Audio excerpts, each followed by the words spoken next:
नमस्कार, मैं शंभू कुमार सिंह और आप देख रहे हैं नेशनल दस्तक। चुनाव बहुत जरूरी चीज है और SC ST OBC minority Bahujan Samaj को, शोषित वंचित समाज को जो भी मिला है वो इस देश में राजनीति से मिला है, लोकतंत्र आने के बाद ही मिला है, चुनाव की वजह से मिला है। तो चुनाव बहुत बड़ी खबर है। क्या आप लोग को मेरी आवाज मिल रही है तो जरूर बताइएगा। पहले तो एक सबसे बड़ी खबर बता रहा हूं, लगातार एससी एसटी ओबीसी माइनॉरिटी और अंबेडकरवाद का सबसे बड़ा दुश्मन कोई राज्य है तो वो बीजेपी शासित राज्यों में एक खबर जो अभी सबसे ज्यादा चल रही है सोशल मीडिया पर, वो मैं आपको दिखाना चाहता हूं। खबर इंदौर से है, जहां एक मेडिकल कॉलेज में डॉक्टर बी आर अम्बेडकर के नाम से हॉस्टल था, उसको पोत दिया गया। बाद में ट्राइबल आर्मी, जेएस, इन सब लोगों ने मिलकर वहां से फिर डॉक्टर बाबा साहब का नाम लिखवाना चाहा। तो वहां आरएसएस, सुन लीजिएगा गौर से, आरएसएस, ये वीडियो है, पहले वीडियो देखिए। ये आरएसएस वाले जो हैं उन्होंने इसका विरोध किया। जब लिखा जा रहा था तो आरएसएस वालों ने विरोध किया और एबीपी ने विरोध किया। तो सोचिए कि आरएसएस को और एबीपी को बाबा साहब से क्या प्रॉब्लम है, ये जरूर बताइएगा। और आज मैं एक सर्वे करना चाहता हूं। लोग टीवी अखबार लगातार सर्वे दिखा रहे हैं। मैं बार बार कह रहा हूं कि बीजेपी के दो कार्यकर्ता आपके घरों में बैठे हैं, एक टीवी और एक अखबार। लेकिन मेरा कार्यकर्ता, मैं सीधे जनता से सवाल कर रहा हूं। 5 राज्यों में चुनाव है। मणिपुर में कांग्रेस और बीजेपी में मुकाबला है। अभी बीजेपी की सरकार है, देखते हैं क्या होता है। वहां तो पता नहीं चल पाएगा। क्या पंजाब में बीजेपी जीतती है तो कांग्रेस को सीएम बनाएगी? आप लोग की क्या राय है? आप लोग हमें कमेंट करके बता सकते हैं।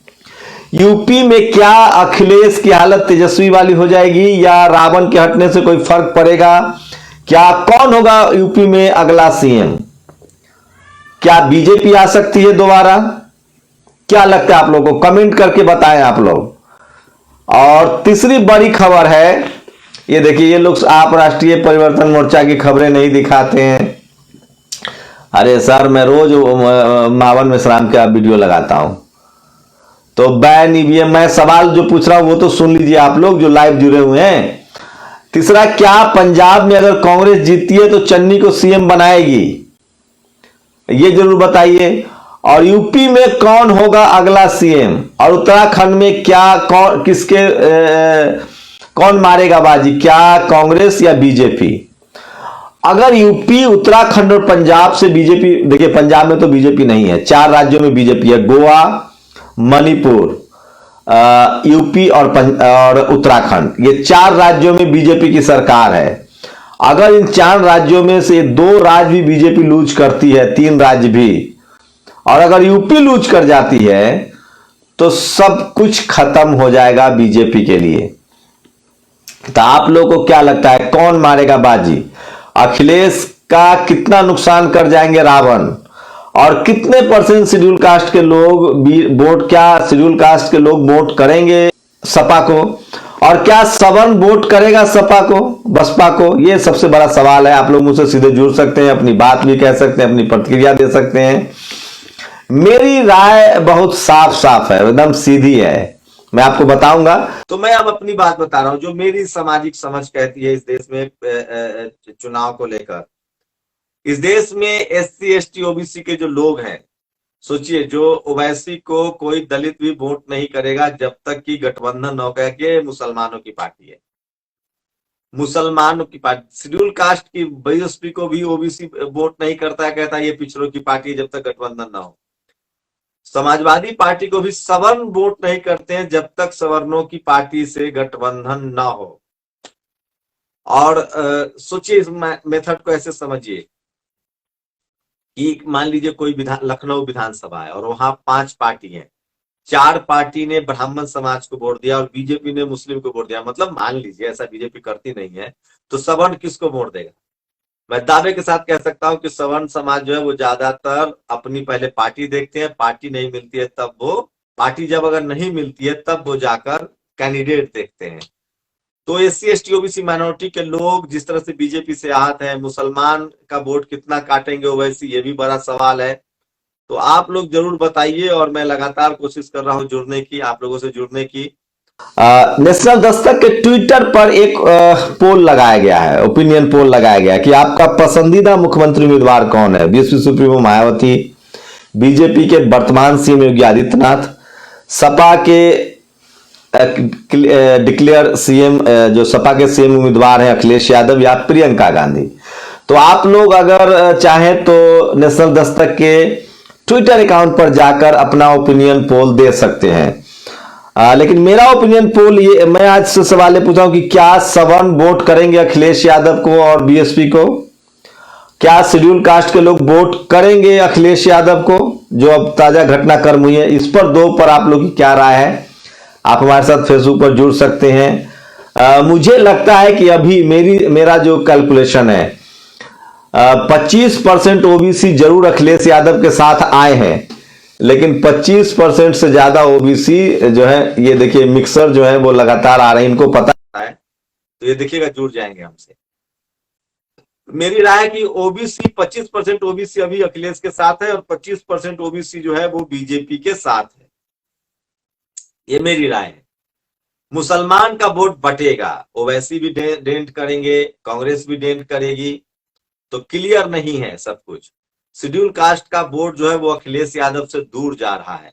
ऐसे में सबसे ज्यादा फायदे में दिख रही है बीजेपी। अगर एक मुश्त ओबीसी का वोट अखिलेश को जाता है तो वो जीत सकते हैं। अगर 25% वोट भी बीजेपी को जाता है और 15% सवर्णों का वोट, जो कि गारंटी है, एकदम से ठोका बजाया जो बीजेपी को जाएगा, तो 45% का आंकड़ा होता है। ऐसे में अखिलेश कितना वोट ला पाएंगे? अगर 25% ओबीसी भी जोड़ लें, 10% मुस्लिम्स भी जोड़ लें, तो भी उनका आंकड़ा जो है वो 35% तक ही पहुंचता है। तो फिर सवाल है कि वो फिर 15% वोट और कहां से लाएंगे? वो वोट आता उनका शेड्यूल कास्ट से, वो बनता नहीं दिख रहा है। मुझे लगता है कि और गठबंधन की जरूरत है। पश्चिमी उत्तर प्रदेश में मुस्लिम्स और जाट बहुत अहम है, लेकिन वहां ओवैसी ने ताकतवर कैंडिडेट खड़े किए हैं, तो वहां भी वो उनको नुकसान होता दिख रहा है। सब कुछ ओबीसी पर है। अगर ओबीसी एकजुट होता है तो अखिलेश का नैया पार लगेगा। लेकिन मुझे नहीं पता ओबीसी को जोड़ने के लिए अखिलेश क्या करें। शेड्यूल कास्ट का वोट उनसे हटता हुआ दिख रहा है। चंद्रशेखर रावण के बाद मायावती को बहुत ज्यादा फायदा होता दिख रहा है, बीएसपी सुप्रीमो को फायदा होता दिख रहा है, बीएसपी को बहुत ज्यादा फायदा होता दिख रहा है। चंद्रशेखर रावण प्रकरण के बाद शेड्यूल कास्ट के लोग जो सपा के साथ जा रहे थे, उन्होंने प्रेस्टीज इशू बना लिया और वो अब कोशिश कर रहे हैं एक अपनी पार्टी के साथ ही रहा जाए अगर सही भागीदारी नहीं मिल रही है तो। मुझे लगता है कि एक बड़ा घाटे का सौदा होगा। 10 सीट 5 सीट देके चंद्रशेखर रावण को अपने साथ रखने में अखिलेश को ज्यादा फायदा होता। 5% वोट का स्विंग होता, 5% का फायदा होता। वही मुस्लिम में एक जो पॉलिटिकल उनकी जो समझ बढ़ी है, वो अब साफ साफ कहने लगे हैं कि सबको जब सोचिए 10% वाले यादव जब ओबीसी के सीएम बन सकते हैं, तो 20% वाले मुसलमान को हाशिए पर क्यों? कम से कम डिप्टी सीएम तो डिक्लेयर करे। तो वो एक बड़ा सवाल है। लेकिन मुस्लिम के लिए एससी एसटी ओबीसी माइनॉरिटी के मुद्दों पर सवर्ण, देखिए बीजेपी के साथ सवर्ण क्यों जाएंगे, वो एक बात मैं बता रहा हूं। बीजेपी के साथ सवर्ण इसलिए जाते हैं क्योंकि उन्होंने नियम कानून को धत्ता बताते हुए उनको इकोनॉमिक वीकर सेक्शन पर आरक्षण दिया। धार्मिक मसला भी है, प्लस वो आरक्षण भी खत्म कर रहे हैं। तो ये तमाम पक्ष हैं जिसकी वजह से सवर्ण जो है वो बीजेपी को वोट करते हैं एट एनी कॉस्ट। वो देता है, देखिए फिर मिक्सर लगातार कोशिश कर रहे हैं।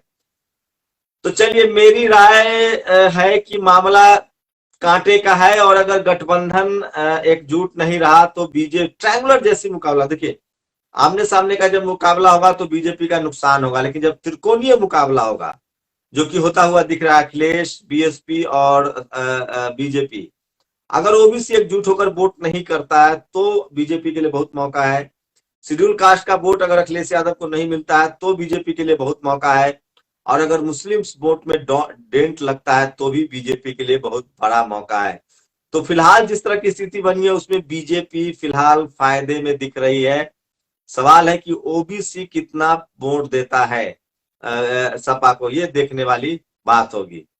चुनाव दिलचस्प होगा, चुनाव होना भी चाहिए। ग्राउंड से क्या स्थिति है वो भी नेशनल दस्तक पर आप लगातार ग्राउंड रिपोर्ट देख सकते हैं। आप सब लोगों का जुड़ने के लिए बहुत बहुत शुक्रिया।